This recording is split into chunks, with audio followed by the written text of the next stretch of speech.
स्वागत है आप सभी का आपके अपने YouTube चैनल दिशु कोचिंग क्लासेस पर। और मैं आपका एसपी सर। चलिए आज लेके आ गए हैं जीके क्लास पार्ट 3। जी हाँ मेरे प्यारे विद्यार्थियों, ये आपका क्या होने वाला है, पार्ट 3 की क्लासेस होने वाली है। सर जी पार्ट 1 पार्ट 2 जो है क्या है, 20 क्वेश्चन जो है जो इम्पोर्टेंट, बहुत ही इंपॉर्टेंट है। 22 तारीख को आपके एग्जाम में आने वाला है। पंडित सुंदरलाल शर्मा की तैयारी, शर्मा ओपन यूनिवर्सिटी से तैयारी कर रहे हो फिर भी कर सकते हो, कोई दिक्कत नहीं इसमें। सबसे पहला क्वेश्चन मैं आप लोगों से पूछना चाहता हूँ, क्या क्वेश्चन है सर जी वो बता दीजिए। तो सबसे फर्स्ट क्वेश्चन ये है कि अभी एडीओ के जो है एग्ज़ाम होने वाला है, ठीक है। तो एडीओ की क्लास चाहिए कि नहीं चाहिए उसका बिल्कुल से कमेंट करके बताना है, बिल्कुल से कमेंट करके बताना है, ठीक है मेरे प्यारे विद्यार्थियों। बिल्कुल ठीक है सर जी। अब देखिए यहाँ पर प्री डीएलएड और प्री बीएलएड की जो है ये क्लासेस हैं आप लोगों की।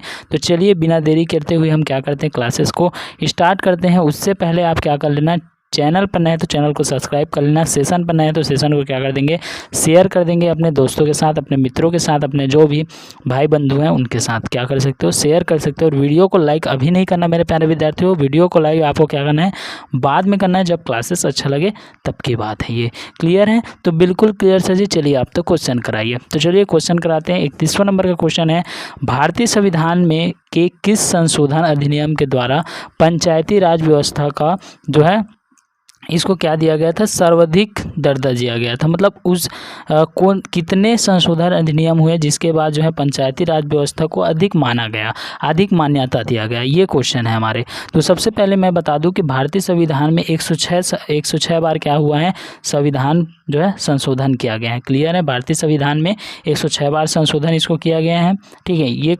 ये क्लासेस आपके जो है जो मतलब क्वेश्चन में नहीं पूछे रहेगा उसको भी हम इसलिए बताते हैं क्योंकि एग्ज़ाम में आपका कोई भी क्वेश्चन जो है छूटे मत। क्लियर है मेरे प्यारे विद्यार्थियों? बिल्कुल सर। अब देखिए जो पंचायती राज व्यवस्था होता है वो क्या होता है, एक ऐसा शासन प्रणाली मतलब कि योजना, ठीक है, जो भारत के गाँव स्थानीय स्वशासन। अब ये स्थानीय स्वशासन क्या होता है, जो अपने परेशानी को डायरेक्ट आप सरकार तक तो नहीं पहुँचा सकते, तो उसका लिए क्या किया जाता है, स्थानीय स्वशासन। मतलब आपके गाँव में एक शासन होता है जिसको बोलते हैं बेसिकली सरपंच पंच, ठीक है। तो ये कहलाता है जिसके माध्यम से आप अपने शिकायत हो गए, अपने जो भी परेशानी उसको ऊपर लेके जाते हैं। क्लियर हुआ?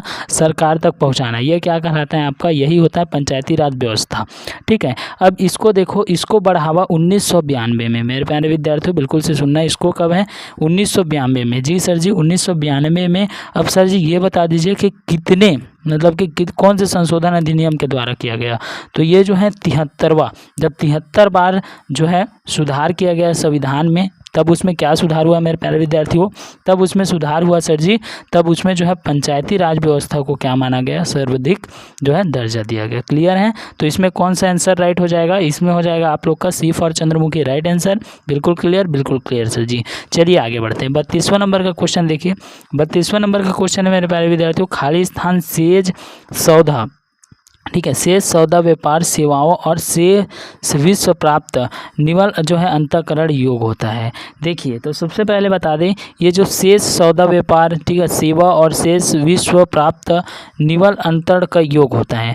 मतलब कि शेष सौदा का मतलब समझते हो, शेष सौदा का मतलब होता है मेरे प्यारे विद्यार्थी, बिल्कुल सर जी इसको तो हम बता देंगे, चलो बताओ। तो शेष सौदा मतलब होता है सर जी कि रोज का डेली का व्यापार होना, ठीक है, रोज का डेली का जो है क्या है, व्यापार होना। तो अब देखिए मैं आपको बता दूं, आप बैंक समझते हो, इसको समझाने के लिए देखिए बैंक क्या होता है, बैग लिख चुका हूँ बैंक, ठीक है। तो ये बैंक जो है आप कौन सा खाता का उपयोग करते हैं जिसमें आप डेली पैसा निकाल सकते हैं, ले जा सकते हैं। तो सर जी वो होता है हमारा चालू खाता, ठीक है, चालू खाता जिसमें हर दिन हम पैसे को निकाल सकते हैं, जमा कर सकते हैं, जब मन लगे तब जमा कर दे, जब मन लगे तब निकाल ले, ठीक है। तो उसी प्रकार से आपका क्या होता है, चालू लेखा होता है, ठीक है मेरे प्यारे विद्यार्थी। ये चालू लेखा में मतलब रोज का व्यापार व्यापारियों द्वारा, ठीक है, इस सब का क्या किया जाता है, इसमें लिखित जोखित जो रहता है वही उसमें होता है, ठीक है। बचत खाता करोगे तो उसमें जो है एक लिमिट टाइप तक रहेगा, जैसे एक साल बाद निकाल सकते हो, 2 साल बाद निकाल सकते हो, इस प्रकार से। क्लियर है मेरे प्यारे विद्यार्थियों? बिल्कुल क्लियर सर जी। एफ और एनिमल क्या हो जाएंगे,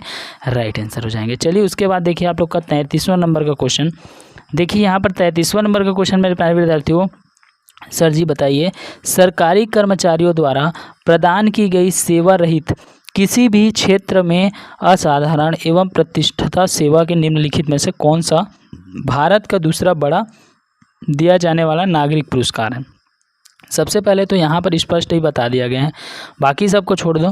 सिंपल से यहाँ पर लिखा गया है कि भारत का कौन सा दूसरा पुरस्कार है जो किसको दिया जाता है, नागरिक पुरस्कार है, सिंपल सा, ठीक है।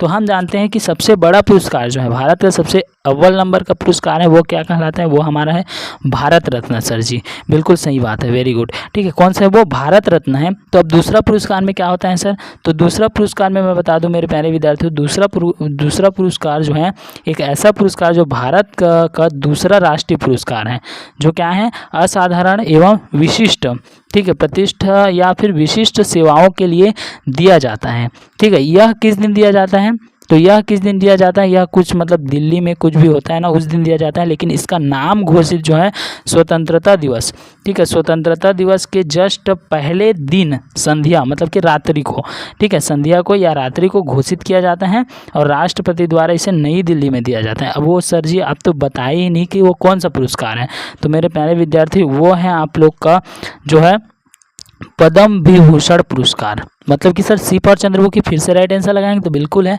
सी फॉर चंद्रमुखी, फिर से राइट आंसर लगाएंगे पद्म विषम भूषण। क्लियर है, बिल्कुल क्लियर सर जी। चलिए आप देखते हैं यहाँ पर 34 नंबर का क्वेश्चन, जिन वस्तुओं का साथ साथ उपयोग किया जाता है उन्हें कहा जाता है, ठीक है। तो उन्हें क्या किए जाएंगे, जिस वस्तु का साथ साथ उपयोग किया जाता है। सबसे पहले तो सर हमारे माइंड में ये नहीं आ रहा है कि साथ साथ कैसे उपयोग करेंगे, तो मैं एक बात बता दूं, एक उदाहरण दूं क्या सर, बिल्कुल उदाहरण दीजिए सर जी। तो एक उदाहरण जैसे कि आप देखिए चाय बनाते हो, बिल्कुल सर जी, चाय तो पीते हैं, पढ़ते पढ़ते कहीं भी चाय पी लेते हो सबके सब, बिल्कुल सर जी चाय पी लेते हैं। तो देखिए चाय बनाते समय एक बात आप लोग को ध्यान में रखना है, चाय बनाते समय ये बात आप लोग को मैं को रिलेटेड इसलिए कराता हूँ क्योंकि लंबे समय तक आपका याद रहे। क्लियर है, बिल्कुल क्लियर है सर जी। तो अब देखिए यहाँ पर ये चाय जब अपन बनाते हैं, ठीक है, अब जैसे अपन यहाँ पर चाय बनाएंगे मेरे प्यारे विद्यार्थियों, तो उसमें क्या डालते हैं, उसमें डालते हैं सर जी हम चाय पत्ती, क्या डालते हैं उसमें, चाय पत्ती, और उसमें क्या करते हैं, चीनी डालते हैं। और दोनों के बिना ये क्या है, अधूरा है। दोनों के बिना यदि चाय बना रहे हो तो उसमें चाय पत्ती और चीनी नहीं डाले तो भाई वो क्या हो जाएगा, अधूरा हो जाएगा। और पूरा करने वाला को हम क्या कहते हैं, पूरा करने वाला को हम क्या कहते हैं, पूरक कहते हैं। सर जी हमें याद आ गया, जो किसी चीज़ को पूरा करता है उसे क्या कहते हैं, पूरक करते हैं, या एक दूसरे के जो विपरीत होता है मेरे प्यारे विद्यार्थी उसको क्या करते हैं, हम पूरक करते हैं। तो इसमें C for Chandramukhi is the right answer हो जाएगा। ये पूरक वस्तुएं क्या कहलाएंगे, आपका जो है एक दूसरे के विपरीत हो गया। जैसे कि अन्य उदाहरण अपन ले ले, जैसे कि कुछ अन्य उदाहरण, जैसे कि आपका पेन हो गया, क्या हो जाएगा, आपका पेन हो जाएगा, स्याही हो जाएगा। तो ये सब क्या होता है मेरे प्यारे विद्यार्थियों, ये सब आपके क्या होते हैं, अपोजिट वर्ड होते हैं, मतलब कि एक दूसरे को पूरक होते हैं, जिसके बिना वो क्या है, आधा अधूरे होते हैं। क्लियर हुआ, बिल्कुल क्लियर। चलिए 35वां नंबर का क्वेश्चन हम देख लेते हैं। 35वां नंबर का क्वेश्चन क्या कहलाता है, समुद्र तक पहुँचते पहुँचते नदी का प्रवाह धीमी हो जाता है तथा नदी अनेक धाराओं में विभाजित हो जाता है, जिनको कहा जाता है, अब इनको क्या कहा जाएगा। क्वेश्चन का मतलब ये है, क्वेश्चन बोल रहा है कि समुद्र तक पहुँचते पहुँचते कोई भी पानी, कहीं भी नदी का पानी जो है जा रहा है वो क्या हो जाता है, समुद्र पहुँचते पहुँचते धीमी हो जा रहा है। मान के चलो ये समुद्र है मेरे प्यारे विद्यार्थियों, अब यहाँ से क्या हो रहा है, पानी आ रहा है, यहाँ से कई भागों में क्या है, पानी जो है बटा हुआ हो रहता है। क्लियर है, अब इधर से आएगा, ये समुद्र का पानी है, यहाँ से क्या है, ठेल मारता है, ठीक है, तो यहाँ पर आके क्या है, उसका प्रवाह जो है धीरे धीरे होने लगता है। और यहीं पर क्या बनता है भाई, यहीं पर बन जाता है आपका डेल्टा। क्या बनता है सर जी, वहीं पर डेल्टा बनता है। अब देखिए वहाँ पर डेल्टा बनेगा, ठीक है, वहाँ पर डेल्टा बनता है, मतलब कि मुख्य धारा जो है क्या हो जाएगा, अलग अलग हो जाएगा। अब इसको कहा जाता है वितरिका। क्या कहा जाता है, इसको कहा जाता है सर, आपने बताया वितरिका। अब वितरिका का मतलब बता दो सर हमें कि ये जो वितरिका होता है वो क्या होता है। तो मेरे प्यारे विद्यार्थियों, जो वितरिका होता है इसका मतलब होता है, इसका अर्थ होता है वितरित करना। वितरित करना मतलब कि पानी को कई जगह पर देना, ठीक है, जैसे कि कोई नहर होता है। क्लियर है, यहाँ पर देखो कैसे कोई नहर बना दी है। अब ये बड़ा नहर होता है, ये बड़ा नहर क्या करता है भाई, अन्य नहर में, छोटे छोटे नहर में क्या करता है, पानी को भेजता है। क्लियर हुआ मेरे प्यारे विद्यार्थियों, बिल्कुल क्लियर है सर जी, यहाँ तक तो समझ में आ गया। चलिए अब यहाँ पर देखते हैं आपका 36वां नंबर का क्वेश्चन। देखिए 36वां नंबर का क्वेश्चन, राजेंद्र प्रथम किसके पुत्र थे। ठीक है, अब ये आपका जो है राजेंद्र प्रथम, इसको राजेंद्र जो हमारे जो है देश वाले नहीं बोल रहे हैं ना, अभी अभी जो बने नहीं थे प्रधानमंत्री वगैरह थे, ठीक है, उसके बारे में बात नहीं किया जा रहा है। ये राजेंद्र प्रथम, इसका मतलब है, इसका पूरा नाम अपन बता दें सबसे पहले तो। सर ये राजेंद्र प्रथम का आप पूरा नाम बता दो, तो इससे क्या हो जाएगा, हमारे जो है क्लियर हो जाएंगे, नो डाउट है। तो ये राजेंद्र झोल है, ठीक है, राजेंद्र ये क्या है, चोल है, झोल बोल देता हूँ। राजेंद्र ये क्या है, राजेंद्र चोल की बात किया जा रहा है, ठीक है, राजेंद्र चोल। अब देखिए ये राजेंद्र चोल क्या थे, ठीक है, तो ये जो थे इसके पिता, ठीक है, इसके पिता के जो मृत्यु हुआ, ठीक है, उसके बाद इन्होंने जो है 1012 से, ठीक है, 1044 तक, ठीक है, 1012 से 1044 तक इन्होंने क्या किया था, शासन किया था ईस्वी में, ठीक है। अब इसके पिता का नाम, सर जी जो पूछ रहे हैं उसे बता दो, तो इसके पिता का नाम था राज, ठीक है, इसके पिता का नाम क्या था, अब तो सर राज राजा प्रथम, ठीक है, इसके पिता का क्या नाम था, राज, ठीक है, राज राजा, और उसके बाद क्या था, चोल नाम था। इसके पिता का क्या नाम था, राजा चोल, जिसको हम राज राजा प्रथम भी बोल सकते हैं। क्लियर है मेरे प्यारे विद्यार्थी, बिल्कुल क्लियर है सर जी। ये बिंदुसार किसके पिता थे, ये सब तो आप लोग को पता है, ठीक है। गुप्त जो है चंद्रगुप्त मौर्य, उसके जो है पिता थे, ठीक है। तो ये हो गया। चलिए उसके बाद देखते हैं आप लोग का जो है 37 नंबर का क्वेश्चन। 37 नंबर का क्वेश्चन क्या है, खालिस्तान वृहद हिमालय में स्थित एक ठंडा रेगिस्तान है, ठीक है। क्या है, खालिस्तान वृहद हिमालय में स्थित एक ठंडा रेगिस्तान है। अब देखिए जो रेगिस्तान होता है सर जी, ये रेगिस्तान कैसा होता है ये बताइए। तो रेगिस्तान क्या होता है, उबड़ खाबड़ होता है, ठीक है, जिसमें क्या होता है, फसल वगैरह बहुत कम होती है, नहीं के बराबर, मतलब बंजर रेत होता है, ठीक है। और एक चीज़ होता है इसमें सबसे ज़्यादा क्या होता है सर जी, गर्मी पाया जाता है। इसमें क्या पाया जाता है, गर्मी पाया जाता है, ठीक है। गर्मी पाने के कारण रेगिस्तान को ठंडा रेगिस्तान तो नहीं कहा जा सकता। इतना क्लियर हुआ, बिल्कुल क्लियर सर जी। लेकिन ऐसे ही सेम कहाँ होता है, लद्दाख में होता है। ये लद्दाख में क्या होता है सर, वो बता दीजिए। तो चलिए, लद्दाख में सब पाया जाता है, जैसे कि वहाँ भी उबड़ खाबड़ होंगे, ठीक है, वहाँ भी बंजर होते हैं, ठीक है, और वहाँ भी जो है क्या है, पानी कम गिरता है, जैसे कि रेगिस्तान में, ठीक है, वहाँ पानी कम गिरता है, ठीक है। लेकिन वहाँ जो इसमें, ठीक है, अपना रेगिस्तान और वो लद्दाख वाला जो ठंडा रेगिस्तान है, ये दोनों में आसमान के अंतर है, जिसके कारण लद्दाख को क्या कहा जाता है, ठंडा रेगिस्तान कहा जाता है। वहाँ पर क्या होता है, वहाँ पर ठंडा पाया जाता है। ये सब पानी कम गिरने के कारण भी वहाँ पर क्या पाया जाता है, ठंडा पाया जाता है, जिसके कारण जो है लद्दाख को क्या बोला जाता है, ए फॉर एनिमल को क्या बोला जाता है भाई, ए फॉर एनिमल को बोला जाता है ठंडा रेगिस्तान। क्लियर हुआ मेरे प्यारे विद्यार्थियों, बिल्कुल क्लियर। यदि अभी तक आप चैनल को लाइक नहीं किए हैं तो बिल्कुल से आप जो है क्लासेस को आप लाइक कर सकते हैं, ठीक है, शेयर कर सकते हैं अपने दोस्तों, अपने मित्र के साथ साथ आपके अपने यूट्यूब चैनल दिशु कोचिंग क्लासेस को सब्सक्राइब कर सकते हैं। चलिए आगे बढ़ते हैं। यहाँ पर देखिए आपका 38वां नंबर का क्वेश्चन। 38वां नंबर का क्वेश्चन क्या कहता है मेरे प्यारे विद्यार्थियों, कि जनरल डायर जो जलियांवाला बाग नरसंहार का दोषी था, किसके द्वारा मारा गया था, ठीक है। मतलब कि जो जनरल डायर, जी हाँ, कौन सा जनरल डायर है, ये जनरल डायर सर जो अमृतसर में हुआ था घटना, याद करो वो घटना जिसमें जनरल डायर ने जो गोली चलवाई थी, 1000 लोगों का क्या गया था, जान गया था। 1000 लोगों का क्या गया था, जान गया था। लगभग जो है 2000 लोग क्या हुए थे, घायल हो गए थे सर जी, ठीक है। तो अब इसकी बदला लेने की जो आग थी वो किस पर उमड़ रही थी, वो उमड़ रहा था मेरे प्यारे विद्यार्थियों, किस पर, उधम सिंह पर। ये किस पर उमड़ रहा था, उधम सिंह पर उमड़ रहा था, जो कि ये क्या थे, जो कि स्वतंत्रता सेनानी थे, ठीक है, जो कि क्या थे, स्वतंत्रता सेनानी थे, ठीक है। अब इन्होंने क्या किया, इन्होंने एक बैठक रखा गया था, जिसे संयुक्त बैठक, ठीक है, जो कहाँ रखा गया था, जो रखा गया था आपका कैक्सटन हॉल में, ठीक है, लंदन में रखा गया था। वहाँ गया और 13 मार्च, ठीक है, वहाँ गया और 13 मार्च 1940 को, कब हुआ, 13 मार्च 1940 में गया, ससुरा हमारे आदमी को मारोगे करके सीधा क्या हुआ, उसको ठोक के आ गया, ठीक है। मतलब बात समझ में आया, किसने लिया, उधम सिंह ने लिया। और किस कारण से लिया, तो कारण आपको पता है, जलियांवाला बाग नरसंहार में जो आदमी मरे थे, जो मनुष्य मरे थे, उसका बदला लेने के लिए क्या कर दिया गया, 13 मार्च 1940 में उन्होंने क्या कर दिया, कहाँ पर, लंदन में मार दिया था, ठीक है, लंदन में जाके उसको ठोक के आ गए। क्लियर हुआ, तो बिल्कुल क्लियर, सी फॉर चंद्रमुखी क्या हो जाएगा, राइट आंसर हो जाएगा। चलिए आप लोग का 39वां नंबर का क्वेश्चन देखते हैं। 39वां नंबर का क्वेश्चन मेरे प्यारे विद्यार्थियों, संविधान की प्रस्तावना में भारत कहाँ, ये मतलब कि कहा गया है, संविधान की प्रस्तावना में भारत को क्या कहा गया है। तो संविधान में यदि अपन देखिए, संविधान में जैसे ही अपन देखते हैं तो क्या होता है, वहाँ पर जो बहुत सारे, जैसे कि हमारा समाजवादी हो गया, धर्मनिरपेक्ष हो गया, लोकतांत्रिक, जो है गण राज्य, ठीक है, सर्व सत्ताधारी, ये सब क्या है उसमें बताया गया है। मतलब कि डी फॉर देवदास क्या हो जाएगा, आपका राइट आंसर हो जाएगा मेरे प्यारे विद्यार्थियों। क्लियर हो गया, बिल्कुल क्लियर सर जी। उसके बाद चलिए आगे देखते हैं। आपका 40वां नंबर का क्वेश्चन निकल के आता है कि संविधान को किस धारा के अंतर्गत कोई भी व्यक्ति मूलभूत अधिकारों में हनन, मूलभूत अधिकार मतलब कि जो अपने अधिकार होते हैं उसको क्या है, हनन की मतलब कि उसका कुछ वो कर देना, क्या करते हैं, हनन कर देना मतलब कि मार डालना, ठीक है। तो इसको क्या है, मार डालना, कि मामले के सीधे जो है सर्वोच्च न्यायालय में उठा सकते हैं। तो ऐसा जो है धारा बनाया गया, ठीक है। ऐसा धारा कब बनाया गया मेरे प्यारे विद्यार्थियों, ऐसा धारा जो है जिससे आपको सीधा डायरेक्ट जो है न्याय मिलता है। कहाँ न्याय मिलता है, सर्वोच्च न्यायालय में।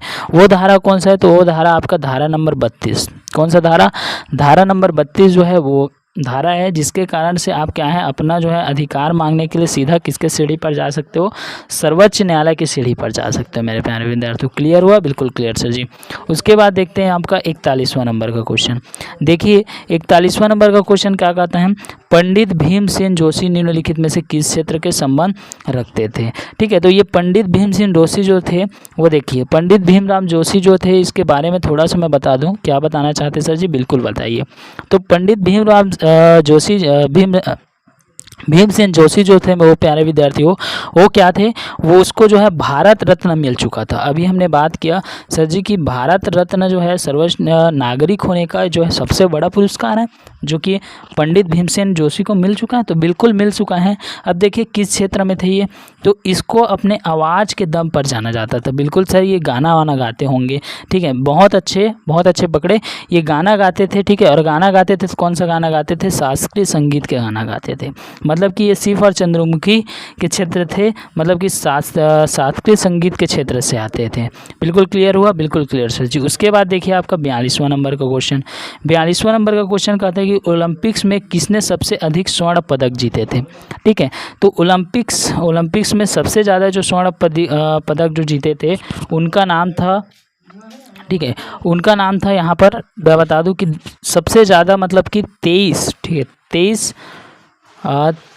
स्वर्ण पदक, ठीक है, 23 स्वर्ण पदक जीते थे। उसका नाम था यहाँ पर माइकल फेल्प्स। यहाँ पर कहीं पर ऑप्शन में दिख रहा है तो बिल्कुल से दिख रहा है सर जी, जो है सी फॉर चंद्रमुखी में आपका जो है राइट आंसर दिख रहा है माइकल फेल्प्स। अब ये माइकल फेल्प्स जो है वो सबसे ज़्यादा जो है स्वर्ण पदक जीते थे, ठीक है। ओलंपिक्स में सबसे ज़्यादा कौन जीते थे, जो है माइकल फेल्प्स जीते थे, ठीक है। जो कहाँ से थे, जो थे आपका अमेरिकी, कहाँ से, अमेरिकी तैराक, क्या था, अमेरिकी तैराक था, ठीक है। और इन्होंने 28 ओलंपिक पदक जीते थे। कितना, 28 ओलंपिक पदक जीते थे और 23 स्वर्ण पदक जीते थे। दोनों डिफरेंट है ना, दोनों अलग अलग है मेरे प्यारे विद्यार्थी, इसको आपको याद रखना है। 43वां नंबर का क्वेश्चन देखते हैं आपका। 43वां नंबर का बोलता है कि किसी वस्तु की कीमत परिवर्तन होने पर और उपभोक्ता की आय पर इस प्रकार समायोजित करने पर वह जो किसी भी बंडल को खरीदता है जिससे वह कीमत में परिवर्तन की पहल जो है खरीदता है, वस्तु की इष्टतम मात्रा में हुए परिवर्तन पर क्या कहा जा सकता है।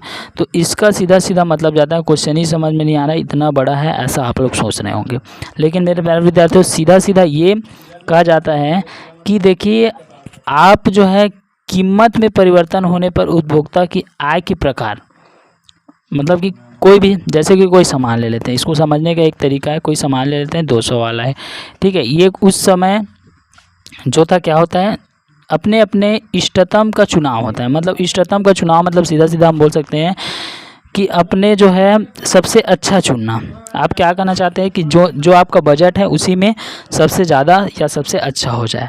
क्लियर है, तो बिल्कुल क्लियर यही है, मतलब कि इसका right answer D for Devdas हो जाएगा, ठीक है। उसके बाद देखिए 44 नंबर का आपका क्वेश्चन कहता है कि प्लासी की जंग के बाद, ठीक है, प्लासी की जंग, ठीक है, प्लासी की जो प्लासी वाला युद्ध हुआ था वो किसके किसके बीच हुआ था, मैं वो बता दूं कि प्लासी का जो युद्ध हुआ था वो हुआ था आपका जो है बंगाल के जो नवाब थे, ठीक है, बंगाल के नवाब और ईस्ट इंडिया कंपनी। ये कब हुआ था, ये हुआ था मेरे प्यारे विद्यार्थियों 23 जून 1757 में। किसके किसके मध्य हुआ था, तो ये हुआ था आपका जो है बंगाल और ईस्ट इंडिया कंपनी के मध्य, ठीक है। अब ये हुआ था इस आपके जो है ईस्ट इंडिया कंपनी के अंदर में। क्लियर। अब इसमें क्या हुआ, इसमें जो है ईस्ट इंडिया कंपनी ने, जो ब्रिटिश की सरकार थे, उन्होंने जो है बंगाल के नवाब को क्या कर दिया भाई, हरा दिया। क्लियर है, उन्होंने क्या कर दिया, उसको हरा दिया। अब हराने के बाद क्या हुआ, ठीक है, हराने के बाद उन्होंने तो उसको सबसे पहले क्या किया, सबसे पहले उन्होंने उसको बंदी बना लिया। सबसे पहले उन्होंने क्या किया, उसको बंदी बना लिया, जो राजा थे वहाँ के, ठीक है। सर जी उसका नाम बता दीजिए। तो A for animal, Mir Jafar उसका नाम था, सॉरी उसका नाम था आपका जो हराया गया था वो उसका नाम था ये वाला, ठीक है, सिराज उद दौला। क्या नाम था? सिराज उद दौला उसका नाम था, ठीक है, जिसको हरा दिया। हराने के बाद उसको क्या कर दिया गया था? बंदी बना लिया गया था। अब बंदी बनाने के बाद मेरे प्यारे विद्यार्थी उसको ले जाके उसको ब्रिटिश सरकार द्वारा मार दिया गया। क्लियर? मारने के बाद जो बंगाल में एक नया नवाब की ज़रूरत थी, तो नया नवाब की जगह पर किसको बैठा दिए? मीर जाफ़र को वहाँ पर ले जाके बैठा दिया गया। किसको बैठा दिया गया? मीर जाफ़र जो थे उसको ले जाके वहाँ पर नवाब के राजगद्दी में जो है बंगाल की जो नवाब था उन्हें बना दिया गया। तो क्लियर हुआ? तो बिल्कुल क्लियर है सर जी, मतलब कि मीर जाफ़र वहाँ पर जाके क्या हो गए? बैठ गए। क्लियर है? उसके बाद चलिए नेक्स्ट देखते हैं, 45वां नंबर का क्वेश्चन देखते हैं। तो 45वां नंबर का क्वेश्चन कहता है कि भारत और खालिस्तान के बीच छोटा समुद्री रास्ता, पाक जल संधि एवं मन्नार की खाड़ी, ठीक है। तो भारत और खालिस्तान के बीच छोटा समुद्री रास्ता जो पाक जल संधि तथा जो है मन्नार की खाड़ी है। तो सबसे पहले तो हम बता दें बंगाल की खाड़ी, ठीक है, बंगाल की खाड़ी, ठीक, बंगाल की खाड़ी को, ठीक, बंगाल की खाड़ी को जो है पाक जल संधि और मन्नार की खाड़ी से क्या है ये जोड़ता है। वो कौन सा है? तो वो है आपका जो है, आप लोग को पता है कि राम भगवान जो है लेकर कौन से नदी से गए थे? तो बिल्कुल सर जी, जो श्रीलंका और भारत के बीच जो नदी पड़ती है 160 फीट की जो नदी पड़ती है मेरे प्यारे विद्यार्थियों, ठीक है, जिसे हम कहते हैं जल डमरू मध्य के नाम से भी उसको क्या है जानते हैं, ठीक है। यह बंगाल की खाड़ी और पाक की खाड़ी को क्या करता है? दोनों को जोड़ता है। तो सर वो सिंपल सी बात है कि भारत और श्रीलंका के बीच, हाँ बिल्कुल से, ए फॉर एनिमल जो है आप क्या कर लेंगे? राइट टिक कर लेंगे। बिल्कुल क्लियर हुआ? तो क्लियर। अब चलिए 46वां नंबर का क्वेश्चन देखते हैं मेरे प्यारे विद्यार्थियों। तो 46वां नंबर का क्वेश्चन दिया है, सार्क कृषि केंद्र किस शहर में स्थित है? ठीक है, तो सार्क कृषि केंद्र की जब बात करें, ठीक है, तो सार्क कृषि केंद्र को हम बोलते हैं SAC, इसको क्या बोला जाता है? SCC, ठीक है, जो कि आपका दक्षिणी एशियाई क्षेत्रीय संगठन द्वारा बनाया गया। किसके द्वारा बनाया गया सर जी? तो वो बनाया गया था आपका क्षेत्रीय सहयोग संगठन, मतलब कि ठीक है, SASARC के द्वारा क्या है उसको बनाया गया था। अब देखिए इसका उद्देश्य क्या है? तो इसका उद्देश्य है कि दक्षिण एशियाई देशों में कृषि को क्या है बढ़ावा देना, ठीक है, जो कि कहाँ स्थापित है? जो कि स्थापित है आपका ढाका बांग्लादेश में स्थापित है। कहाँ स्थापित है? ढाका बांग्लादेश में। तो ऐसा ऑप्शन कहीं पर दिया हुआ है क्या? तो बिल्कुल sir ji, B for Baahubali Mahishmati साम्राज्य, बहुत टाइम के बाद आया, जो कि ढाका दिया हुआ है आपका, ठीक है, और बांग्लादेश तो नहीं लिखा है सर, तो क्या लगा सकते हैं? तो बिल्कुल लगा सकते हो। क्लियर है? बिल्कुल क्लियर। चलिए उसके बाद हम देख लेते हैं 47वां नंबर का क्वेश्चन। 47वां नंबर का क्वेश्चन कहता है कि वर्ष 1918 में महात्मा गांधी सूती कपड़ों कारखानों के मजदूरों के बीच सत्याग्रह आंदोलन चलाने जा पहुंचे। अब कहाँ गए थे? तो बात करते हैं वर्ष 1918 के पीछे, हम आपको लेके चले जाते हैं कि इसके पीछे कहानी क्या था। तो इसका पीछे ये कहानी था कि 1981, ठीक है, जो है सूती कपड़ा कारखाना, ठीक है, सूती कपड़ा कारखाना में काम करने वाले जो मजदूर थे उनका बोनस रोक दिया गया था। जो प्लेग बोनस होता है उसको बंद कर दिया गया था, ठीक है, जिसको लेना बहुत ज़रूरी था क्योंकि भाई उसके वो अधिकार में था। क्लियर है? उसके क्या है, वो अधिकार में था, ठीक है। अब उसके बोनस को रख दिया गया। अब उसको क्या है, महात्मा गांधी जी को पता चले तो महात्मा गांधी पहुँच गए, कहाँ पहुँच गए, जो है अहमदाबाद। कहाँ पहुँच गए?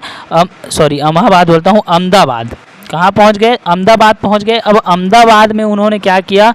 उन्होंने सभी मजदूरों को क्या करवाया? भूख हड़ताल करवाया। अब ये भूख हड़ताल करवाया सर, क्या इसी को सत्याग्रह आंदोलन कहते हैं? तो बिल्कुल सही बात है, भूख हड़ताल कराया और फिर उसका क्या करवाया? उनको जो है उनका हक दिलवाया। क्लियर? तो कौन सा, कहाँ गए थे वो सत्याग्रह आंदोलन करने के लिए? तो डी फॉर देवदास। कहाँ गए थे? जो है अहमदाबाद। क्लियर हुआ मेरे प्यारे विद्यार्थियों? बिल्कुल क्लियर सर जी। उसके बाद देख लेते हैं 48वां नंबर का क्वेश्चन। ये 48वां नंबर का क्वेश्चन क्या कहता है मेरे प्यारे विद्यार्थियों? मृदा संरक्षण की उस विधि को क्या कहते हैं जिससे तटीय प्रदेशों में, शुष्क प्रदेशों में पवन गति को रोकने के लिए वृक्ष कतार लगाए जाते हैं? देखिए सबसे पहले तो हम बता दें कि वो मृदा संरक्षण मतलब कि इसमें मिट्टी का बचाव होगा। दूसरा बोला गया सर जिसमें शुष्क प्रदेशों में पवन की गति को, जहाँ पर ठंडी होती है वहाँ पर पवन की गति को रोकने के लिए, ठीक है, ताकि मृदा अवधारण को क्या है बचाया जा सके। तो पेड़ को कैसा लगाया जा रहा है, बोल रहे हैं एक के बाद एक के पीछे एक के पीछे एक के पीछे। इससे क्या होगा, हवा जो आएगा सिर्फ इस पर पड़ेगा, उससे इधर में क्या होता है, जैसे कि हम नदी को बहाए तो धीरे धीरे कम हो रहा था, वैसे ही हवा क्या हो जाएगा, धीरे धीरे कम हो जाएगा। तो ऐसा कहाँ लगाया, जैसे इसको लगाया जाता है तो इसको क्या बोला जाता है, ठीक है, तो इसको बोला जाता है, देखिए इसमें क्या कर रहे हैं हम, रक्षा कर रहे हैं। तो सिंपल सी बात है, रक्षा से रक्षक में जो है मेखलाए, ठीक है। तो बिल्कुल क्लियर हुआ, डी फॉर देवदास क्या हो जाएगा, राइट आंसर हो जाएगा सर जी, ठीक है। उसके बाद देखिए आपका 49वां नंबर का क्वेश्चन, 49वां नंबर का कहता है कि अंतर्भेदीय जो है आग्नेय सेल का उदाहरण है। अब ये अंतर्भेदी आग्नेय सेल क्या होता है, तो ये होता है मेरे प्यारे विद्यार्थियों, ये क्या होता है सर जल्दी बता दीजिए। जैसे कि अंतर्भेदीय आग्नेय सेल का एक उदाहरण हो जाएगा, उदाहरण समझने से पहले इसको समझ लो। यह एक क्या होता है, मैग्मा के पृथ्वी की सतह पर ठंडा होकर जो है गिर जाता है और जमने लगता है। जैसे कि सर आपने जो कहा तो हमसे ये समझ में आया, मैग्मा पृथ्वी की सतह पर आता है, गिर जाता है और वहाँ पर क्या है, जमने लगता है। मतलब इसका सिंपल से उदाहरण हो रहा है सर जी, जैसे कि मोमबत्ती को हम जलाए, जैसे कि हम क्या किए, मोमबत्ती को जैसे उसमें जलाए, मैं उदाहरण बता रहा हूँ कि मोमबत्ती को जलाए सर, जलाते हैं तो यहाँ पर पिघल के जो है नीचे गिरता है और गिरने के बाद यहाँ पर जमने लगता है। तो क्या है, ये अंतर्भेदीय आग्नेय सेल का उदाहरण है। तो बिल्कुल सही बात है मेरे प्यारे विद्यार्थियों, यही जो है बहुत समझदार हो गए हो आप लोग, डीएलएड का पेपर निकलेगा, आप सभी को ऑल द बेस्ट है, बहुत बहुत ऑल द बेस्ट है, क्लियर है। उसके बाद चलिए ये देखिए आपका जो है ये इसका उदाहरण क्या क्या होता है वो देख लेते हैं। तो इसका एग्जाम्पल में सबसे पहले आप मोमबत्ती लिखना, दूसरा लिख सकते हो इसमें डायोराइट, तीसरा लिख सकते हो ग्रेबो और चौथा लिख सकते हो ग्रेनाइट, ठीक है। ये सब होते हैं जो पृथ्वी में आने के बाद क्या है, जमने लगते हैं। तो यहाँ पर ऐसा कोई ऑप्शन दिख रहा है क्या, तो बिल्कुल से दिख रहा है सर ग्रेनाइट। तो ग्रेनाइट को क्या कर देंगे आप मेरे प्यारे विद्यार्थियों, टिक लगा देंगे। 50 नंबर का क्वेश्चन देखो, यहाँ पर दिया है, केंद्र सरकार द्वारा शुरू की गई खाली स्थान योजना का उद्देश्य भारत में सभी राज्यों और जिलाओं के बीच संबंध मजबूत करना। मतलब जो है देखो ये योजना क्या था, ठीक है, भारत की एक पहल, ठीक है, भारत की एक पहल थी, एक भारत श्रेष्ठ भारत, ठीक है, जिसका उद्देश्य विभिन्न राज्यों के बीच जो है संस्कृति को दूर करने के लिए क्या किया गया था, उपयोग किया गया था। मतलब एक भारत और श्रेष्ठ भारत कहीं पर दिख रहा है क्या, तो बिल्कुल से दिख रहे हैं sir ji, C for Chandramukhi इस क्या हो जाएगा, राइट आंसर हो जाएगा, ठीक है। तो बिल्कुल से अभी आप चैनल पर नए तो चैनल को आप ना क्या कर लेंगे, सब्सक्राइब कर लेंगे। क्लास अच्छा लगा होगा तो बिल्कुल से लाइक करके जाएंगे, अपने दोस्तों के साथ शेयर करने जाएंगे। और 22 तारीख के आपके एग्जाम के लिए आपको ऑल द बेस्ट। मिलते हैं फिर आपके अपने यूट्यूब चैनल दिशु कोचिंग क्लासेस पर नेक्स्ट क्लास।